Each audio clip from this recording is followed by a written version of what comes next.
చదువుకోవడానికి బీటెక్లు చదివి, ఎందుకంటే గత ప్రభుత్వంలో ఉన్నప్పుడు ఫీజు రియంబర్మెంట్స్ అనేది విద్యా దీవెన అనేది ఉండేది, వసతి దీవెన ఉండేది. ఎవరైతే ఫైనల్ ఇయర్లో ఉన్నారో ఫైనల్ ఇయర్కి వెళ్ళే పిల్లలకి ఫీజు కట్టినాం. సో కట్టలేని పరిస్థితుల్లో చాలా మంది తల్లిదండ్రులు వచ్చి మా దగ్గర వచ్చి పొలాలు. నమస్కారం. ఈరోజు మార్చి 12వ తారీఖున మా మాజీ ముఖ్యమంత్రి వర్యులు వైఎస్ఆర్ కాంగ్రెస్ పార్టీ అధ్యక్షులు మా గౌరవ జగన్మోహన్ రెడ్డి గారు పిలుపు మేరకు ఈరోజు రాష్ట్ర వ్యాప్తంగా యువతపూర్ అనే కార్యక్రమం ఈరోజు నిర్వహించడం జరిగింది. దీంట్లో భాగంగా 3 నియోజకవర్గాల్లో ఉన్నటువంటి నాయకులు, ఇప్పుడు మా అరకు ఎమ్మెల్యే గారు, అలాగే రంపచోడవరం నుంచి వచ్చినటువంటి నాయకులు, అలాగే పాడేరు నియోజకవర్గంలో ఉన్నటువంటి నాయకులు, కార్యకర్తలు, అలాగే విద్యార్థులు అందరూ కూడా కలిసి ఈరోజు ఈ కార్యక్రమం చేపట్టడం జరిగింది. ఈ కార్యక్రమంలో ఈరోజు ముందుగా అంబేద్కర్ సర్కిల్ నుంచి కలెక్టర్ ఆఫీస్ వరకు వచ్చి ఈరోజు కలెక్టర్ గారికి వినతి పత్రం ఇవ్వడం జరిగింది.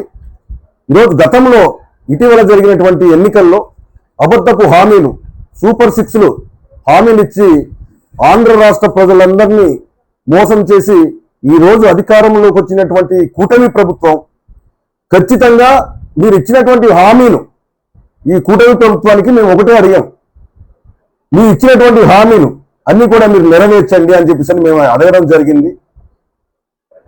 గతంలో జగన్మోహన్ రెడ్డి గారు అధికారంలో ఉన్నప్పుడు ఏదైతే ఎన్నికల ముందు ఇచ్చినటువంటి హామీలు 100కి 100% హామీలన్నీ కూడా నెరవేర్చడం రాష్ట్ర ప్రజలందరికీ తెలుసు. కానీ ఈరోజు ఈ కూటమి ప్రభుత్వం, ఈ చంద్రబాబు నాయుడు, అలాగే పవన్ కళ్యాణ్, అలాగే బీజేపీ, ఈ ముగ్గురు కలిపి ఈ రోజు రాష్ట్ర ప్రజలందరినీ ఏ రకంగా వంచిస్తున్నారో ఇదంతా కూడా చూస్తున్నాం.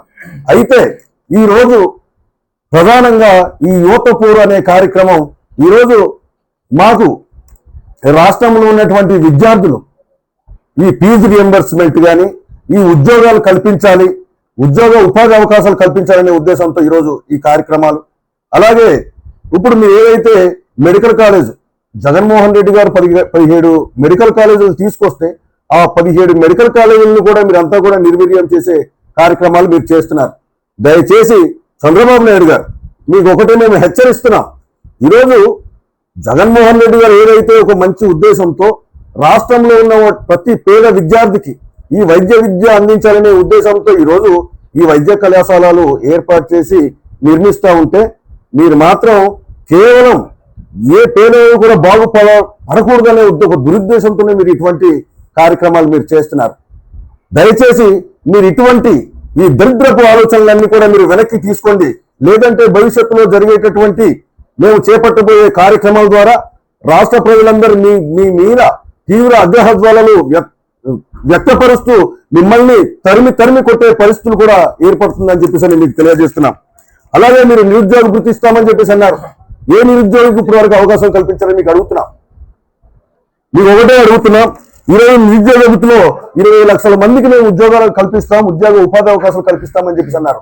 ఇప్పుడు వరకు ఎన్ని ఉద్యోగాలు ఈ 10 నెలల కాలంలో అని చెప్పేసి ఎన్ని ఉపాధి అవకాశాలు, ఎన్ని ఉద్యోగాలు కల్పించారని చెప్పేసి కూడా మీకు అడుగుతున్నాం.